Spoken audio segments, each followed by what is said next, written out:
culture. The British have to be the original hustlers, coming with deals but taking everything. Rice fields, royal jewels, taxes, textiles, nothing was off limits. And a fun fact, the word loot, that was stolen from India too.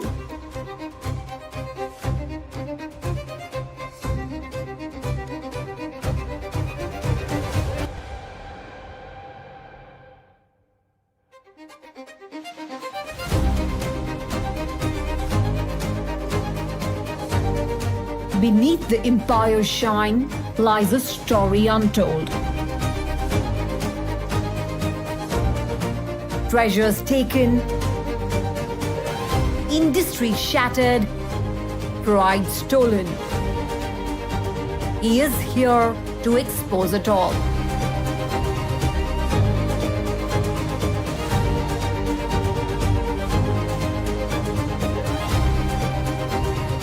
How are you today?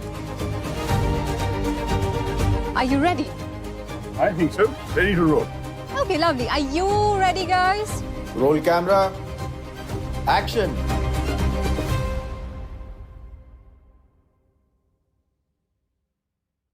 Wit, wisdom, and a war on historical amnesia. The very wise Dr. Shashi Tharoor. Welcome. Thank you. Our episode Loot, it has to start with the Kohinoor, the timeless symbol of British loot. In some of our biggest Bollywood movies, they've tried to steal the Kohinoor back. Maybe because it's a collective fantasy. But Shashi, real talk, if Britain actually gave us the Kohinoor back, would it bring us closure? Not really, no. I think it would be symbolic more than anything else, which it already is in many ways. I mean, the Kohinoor, you think about it, is something which had already an image and legend. The very name, Kohinoor, means mountain of light.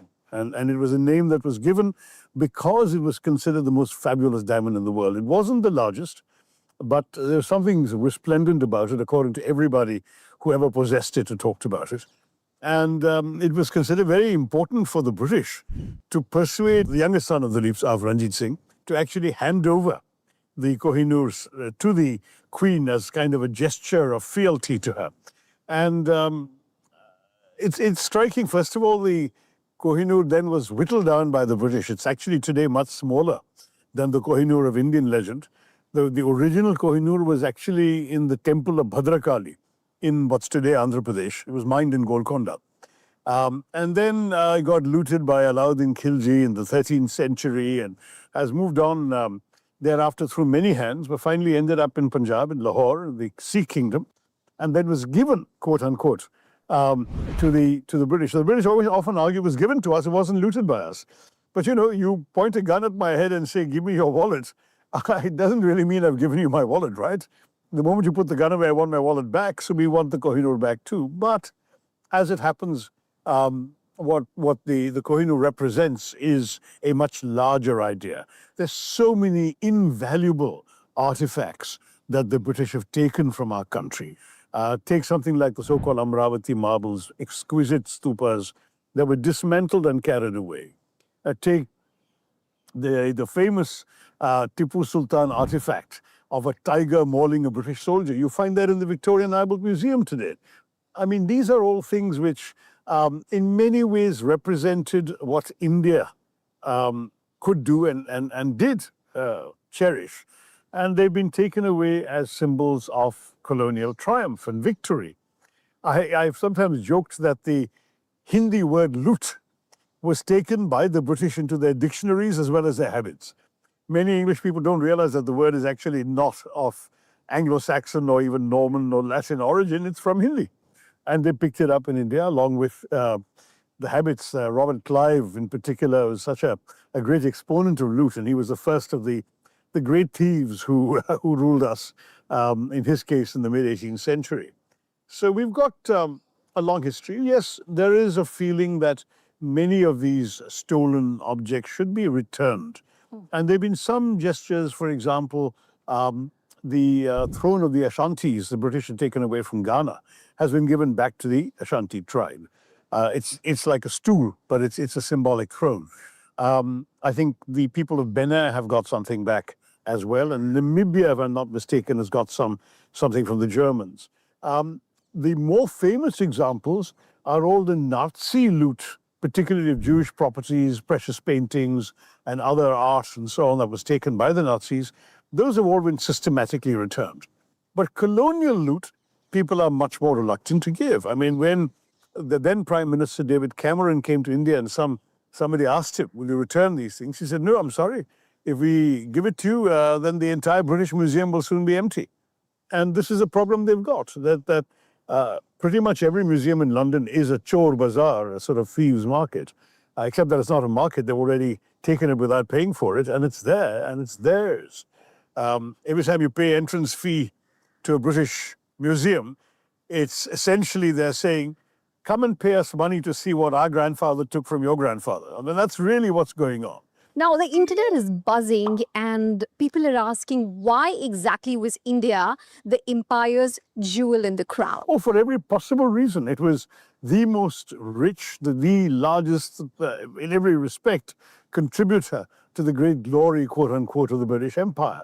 The amount of loot taken from India, the financial resources, the fact that Indian taxes paid for the entire British Indian army of colonial occupation. They conquered places from Aden all the way to Hong Kong using Indian soldiers paid for by Indian tax money.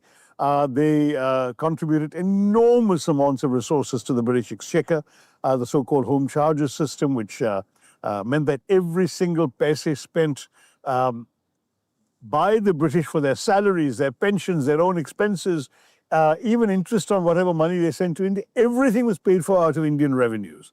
So they drained and drained and drained. Nobody else could have done that. It then also became the biggest markets in the world for British goods. They had a captive market. They controlled the market, and they came and sold their goods to us. And of course, they charged us more than they would have got anywhere else. And they paid us next to nothing for what they took from us. So the jewel in the crown is because we actually enriched Britain. The moment they lost that jewel, the moment they lost India, the glory of the British Empire subsided like a punctured balloon. Now, author and historian William Dalrymple, in his book Anarchy, he calls the East India Company a rogue multinational with shady investors and a private army. Now, was that the real source of their power behind looting India? But one thing I will say is that the East India Company actually had a larger army than the British Crown. They had not only white soldiers and officers, but they also had a heck of a lot of Indian sepoys, quote unquote, who served them, whom they paid pittance to. I think if I remember right, the British soldiers doing exactly the same work got 5 times the salary as the Indians. So even the soldiers who built their empire were exploited. And the East India Company was like a great mafia operation. You know, the mafia would go to somebody who has a nice property or a shop or whatever, or even a restaurant, and say, oh, what a nice place. What a pity it would be if it were completely wrecked and vandalized. And the owner would say, but no one's going to vandalize it. And the mafia says, oh, we might, unless you pay us protection money, then we'll protect it for you. The British did exactly that. They would actually go to rajas of little principalities, big zamindars, and even sometimes in due course larger sort of domains, and say to them, you need protection. And they'd say, from whom? And they'd say, from us. And we're going to station our troops here, and you're going to pay for it. And you're also going to pay us a tribute, and then you're going to give us all of that. Otherwise, who knows what might happen to you? And the Rajas learned very quickly, these guys had the bigger and better guns, and the trained musketeers, and the trained artillery, and so on. So you better give them what they want. It was a large-scale mafia operation conducted on the soil of India at our expense. Now, editor Utpal Kumar, he points out that during Warren Hastings' rule, a brutal famine, it wiped out whole villages in Bengal, but Hastings unabashedly bragged about not cutting taxes. Yeah. How do you see that? Yeah, that's exactly what they did. They were horrifyingly cruel because the Indian tradition before the British came had always been of certain flexibility and all these things. Okay, you have to give us some revenue, you had a death in the family, your daughter is sick, or you have a wedding that you're spending money on or whatever. The rent collector says, "Theek hai, give it to us later." That was the kind of system. Or we'll skip it this year. It doesn't matter. Next year, when your harvest is better, give us more. This kind of approach was the Indian way. The British did everything by the book. If your rate was this, first of all, they raised the rates. They had the most cruelly high rates of taxation on revenue, far more than most people could afford. They actually drove people to near starvation and penury through their textbooks. But they also made no exceptions. It didn't matter if you had an illness, a drought, a famine, a wedding, anything. You just had to pay, and you didn't pay, you were tortured in the most excruciating manner, in a very public way. And the tortures were often not just of men, but even of women and children, publicly. I think I mentioned how in the impeachment of Warren Hastings that took place in the House of Commons, one of the things was all these horrible stories of how the East India Company used to extract money. Some of them were so gruesome and awful that the wife of the playwright Sheridan, Robert Sheridan, fainted in the House of Commons, a famously celebrated incident, when she heard how horribly these people were behaving towards the poor Indian peasants. It really was cruelty on top of extraction. Loot was never innocent, it was painful. Well, correct me if I'm wrong, but there are some figures that suggest that during British rule, 12 famines, they killed up to 80 million. No, larger than that, larger than. And, well, then do you think it's time to maybe stop sugarcoating the British colonialism, so to say, and call it for what it was, a genocide? Yeah, I mean, genocide is a 20th century word, and I think in some ways it reflects a 20th century sensibility. But de facto, that's what it boiled down to. Because if you take Bengal, for example, in the late 1760s to 1770s, the population of Bengal was about 30 million. 10 million, that is 1/3 of the entire population, died in that famine. There were other famines. There was a famine in Odisha, which killed again a large percentage of the population. And what was amazing about the Brits was their indifference to human suffering. They continued extracting not only money, but even crops. So they would take grain from starving people and ship it off to England. Unbelievable cruelty. And on top of that, they didn't believe in charity. The whole prevailing culture in those days in England, and therefore by English rulers in India, was that charity merely encouraged idleness. And therefore people were starving to death, you're not supposed to feed them. This is the kind of attitude that prevailed in that horrible system. And the famines were created by British policy. You know, you mustn't assume, as British seem to do, and they managed to convince the world, that India was perpetually a land of famine. There were practically no famines because there was a culture of charity. There was a drought. No one did all these cruel things of exacting revenue. Maharajas, zamindars came and gave aid. You know, there were collective sort of kitchens to make rice, khichdi or whatever, and serve to the people. The entire culture was different. The British abolished all of that. They were in charge and they didn't believe in all of this. So these famines were caused by a whole series of British policies. These were British-made famines. And right up to the late 19th century, the British were indifferent. Then there was a certain raising of conscience because the British themselves, first of all, popular press freedom started around the mid-19th century.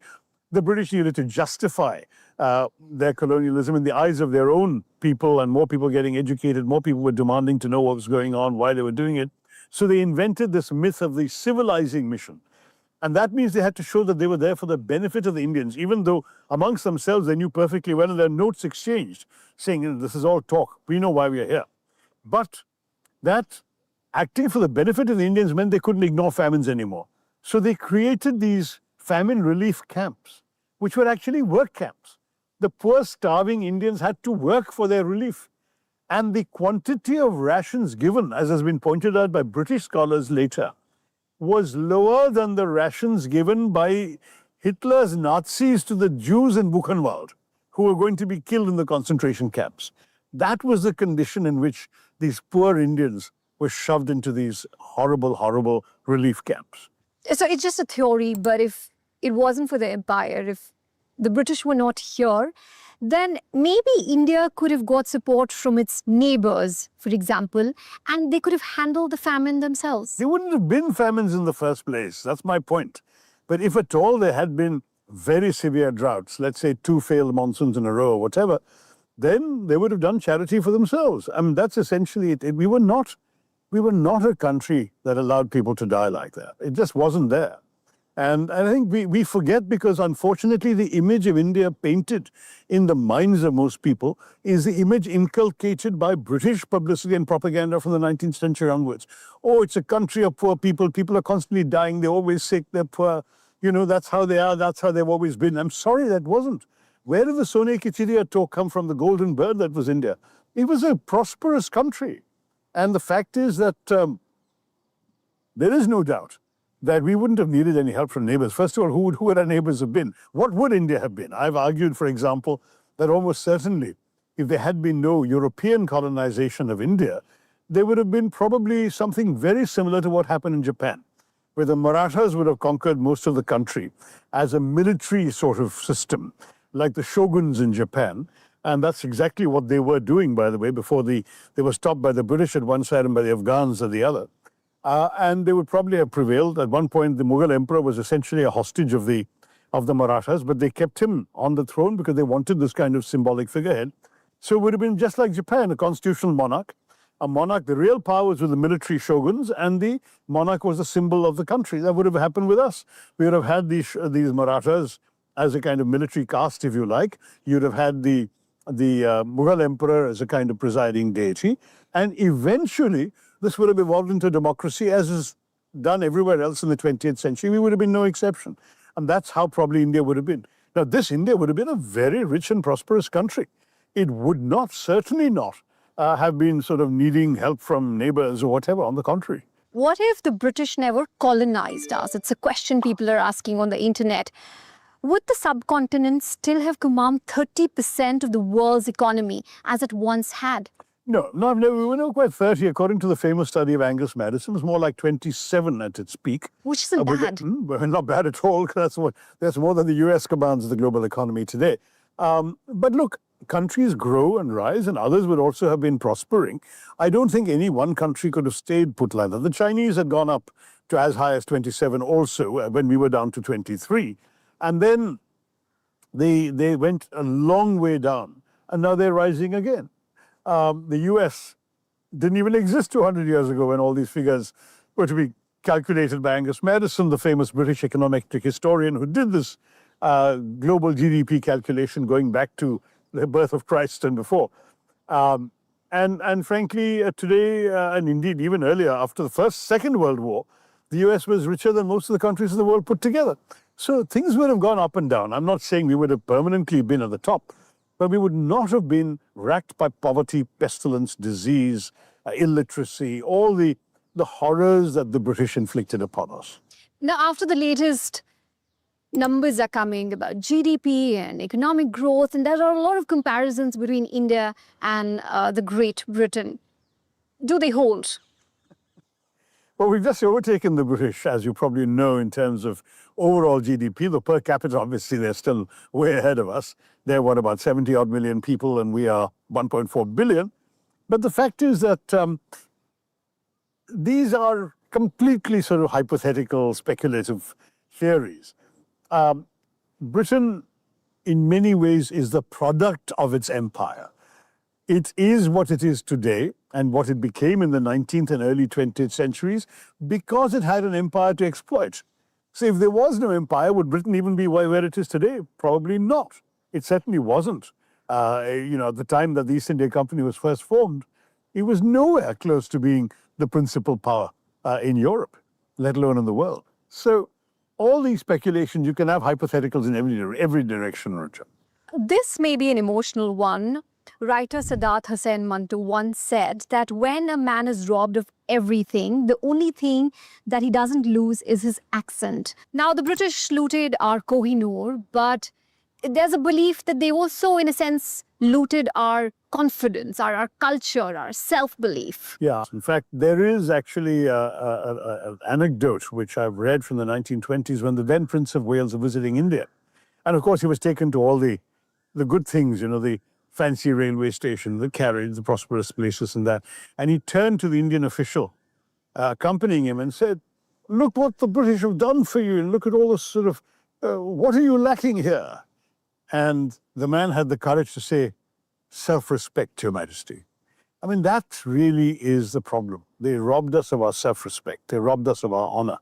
And it took some time to build that back because, part of the mythologizing of empire, this whole nonsense about the civilizing mission, this whole nonsense about their being there for our good, all of that led to a self-perception on the part of Indians that these people were somehow superior to all of us. There are a couple of stories I can tell you. I mean, there's, the cricketer Ranji was a prince, Prince Ranjit Singh Ji. When he went to England, he was absolutely stunned to see dockyard workers as the ship landed who were white. He said, how can these white people be doing low-caste work? And he was hastily assured by his British escort, oh, they're only Irishmen. There's another story of an official as late as the 1920s traveling to England from India and being shocked to see shoeshine boys who were English. He thought that he could not imagine a white person in anything other than a superior profession. He thought that everywhere, including in Britain, they were all Lord Sahibs, they were all lords. That was the kind of extent to which the British had convinced us to think of them as somehow superior class apart. And they weren't. They were just like anybody else. And we, sadly, were fooled into thinking otherwise for a very long time. Now, true or false, India's military spending was largely driven by British colonial interests, and India would have spent less on defense if it had not been colonized. Yeah, that's true, because the colonial expenditure on defense was for the expansion of the British Empire. As I mentioned a few minutes ago, we were actually sending Indian soldiers from everywhere from Aden to Hong Kong. We were conquering the world for the British at our expense, mind you. We had to pay, not just for our own soldiers, but for their soldiers, their officers, and so on. The British Indian Army was a major instrument of British exploitation and imperial expansion, whereas India never had any interest in expansion. I mean, our vision, any monarch you can look at for 3,000 years, the maximum vision was the classic subcontinental picture of the mountains and the seas. It was within that they wanted to conquer. No one had any ambitions to go off and conquer China or Persia or whatever. In fact, the Persians came and attacked us. There's no record of any Indian king ever attacking Persia. So I think you have to see, we would not have been spending this kind of money on external defense. Plus, in the kind of scenario I was talking to you about, if the Marathas had consolidated their rule throughout the country, they would essentially have also become, like everybody else, a little complacent, a little fat, a little comfortable. They would not have needed to keep on fighting wars. No one wants to keep on fighting, right? I mean, no soldiers want to keep on fighting either after a point. And I think that you would have seen they would have been strong enough to protect their borders, and they would have been relaxed enough not to need further expansion. I think the limits of their ambitions would have been the same as those of the Emperor Ashoka, all the various Aurangzeb and so on. Let's control everything from the Himalayas to the seas and the whole subcontinental peninsula and Hindi heartland. That would have been the extent of their ambition. So I don't think they would have needed to spend anything like what the British made us spend. The UK was vastly richer than India prior to British colonizing India. True or false? False. Completely false. There's a lovely book by a woman called Alex von Tunzelmann called Indian Summer, which she has a chapter where she talks about how poor Britain was and the terrible conditions of poverty in which most of the British were sunk. Not to mention that they were not a terribly well-civilized land either. I mean, yes, they had finally found Shakespeare, as it were, by the late 16th century. But this is a culture where people bathed once a week, where large numbers of people died in the plague in the 17th century and so on. It was not exactly what you would think of as a developed country, let alone a prosperous one. And as I've mentioned in another episode, the revenues of the Indian emperor at the time, about 1700, Aurangzeb, exceeded those of all the crowned heads of Europe put together. From the king in Versailles in Paris, outside Paris, to the British Empire, British wasn't an empire yet, the British crown, to all the other European countries, put them all together, and their revenues were less than Aurangzeb's. There is simply nonsense to suggest that the British were wealthier than India, far from it. In fact, they came to India because they wanted some of our wealth. India was a place where they could make money. That's why they came. But a lot of people want to understand, was the Indian subcontinent so easy to conquer? Yeah, unfortunately. We've talked about this also in another episode. The fact is that the Mughal emperor, the last sort of really powerful, effective, and even he had overstretched himself, was Aurangzeb. After that, there was a steady decline in the ability of the emperor to control his empire. His various appointees to the provinces became kings themselves, and Nawabs, and Nizams, and Maharajas. And there was a fragmentation. And of course, when you have You no longer have one large mighty thing. People start fighting amongst themselves. Others start attacking, whether it's the Rohillas coming like bandits or the Marathas coming to conquer more territory, whatever. People were fighting each other. And that kind of disunity gave an opportunity for a well-organized military force like the British to step in. Even that was a very slow process. We've talked about that, how they started off with these little so-called factories in the ports, mainly for trading purposes. Then to protect the factories, they were able to bring people with troops and guns and so on.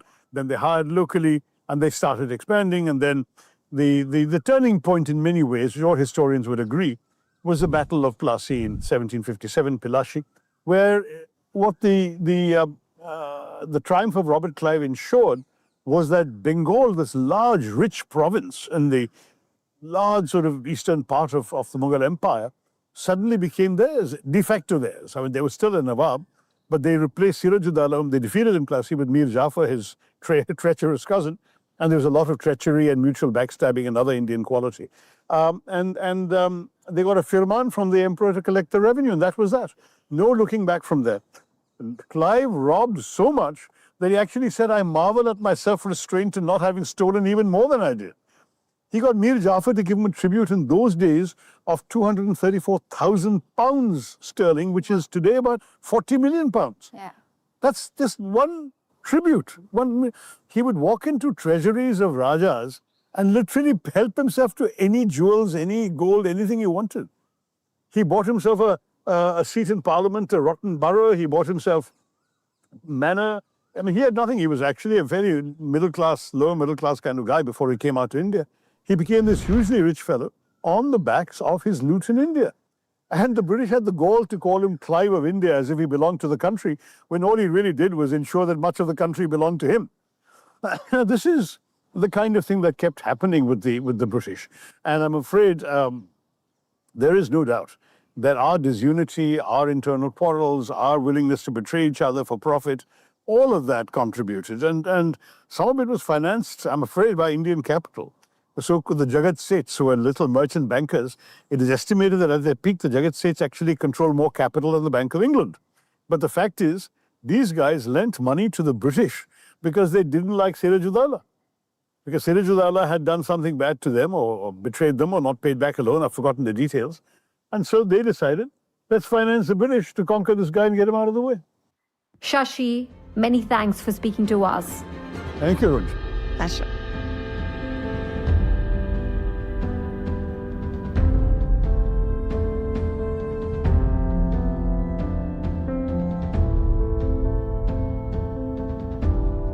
The loot is not just about riches.